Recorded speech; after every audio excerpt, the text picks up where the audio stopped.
This, for those of you that don't know, oh look, there's a big shiny white van just driven past, is a wing mirror. You will find them equipped on pretty much every vehicle these days that you find on the road. And a bit like indicators on BMWs, not everybody uses them at the correct times they're supposed to.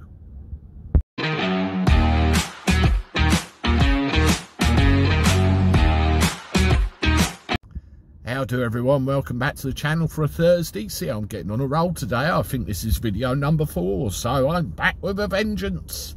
Speaking of which, I'm sitting in my cab doing what I do best, driving from A to B. And I see all sorts of things on the road every day, stupidity galore, and you wonder how the hell some people get their driving licence. I saw a particular article which posed an interesting question. Have a quick butchers at this.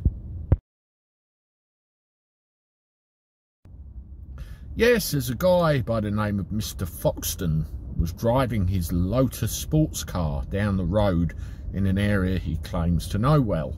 It was a 60-mile-an-hour piece of road and the ambulance was doing 40, apparently, according to Mr. Foxton. Well, larger vehicles such as an ambulance probably would drive a little bit slower on roads, particularly those they don't know, because you could tip the damn things over around bends and all sorts if you make a misstep. But the question in hand, Mr. Foxton decided he'd had enough of sitting behind the ambulance and decided he was going to use his sports car, as most sports car owning people do, and set up a nice overtaking manoeuvre. What happened next, the ambulance pulled out into the lane that Mr. Foxton was trying to use to overtake and blocked his path, causing him to brake heavily. Now the question is, who is at fault here? Mr. Foxton in his fast Lotus, or the ambulance driver for pulling out? What do you reckon?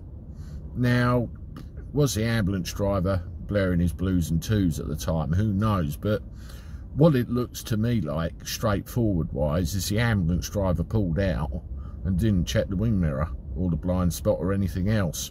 I know an ambulance is a lot like a panel van because a lot of them have all advertising garb and everything slapped on the back, so all you've really got is the wing mirrors. But it did genuinely look like the ambulance didn't pull out, you know, into Mr. Foxton's path deliberately. I think he did it with some measure of carelessness and didn't check the mirror first. That's what I think happened. And as for Mr. Foxton, I think he might have been in a hurry. To me, it was 6 of one, half a dozen of the other at the end of the day. Ambulance should have looked more. Foxton should have pulled back. Simple. What do you think? Let me know. But I think it's a 50-50 job.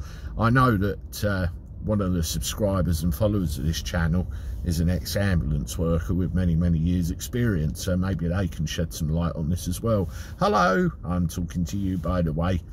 Let me know in the comments below. Interesting one. Typical day on the road. Anyway, I'm off. I'm Clackett Lane Services, where I'm about to get something fattening and sugar filled to eat, and I'm going home. So this is the Cabby for now, signing off. Toodaloo.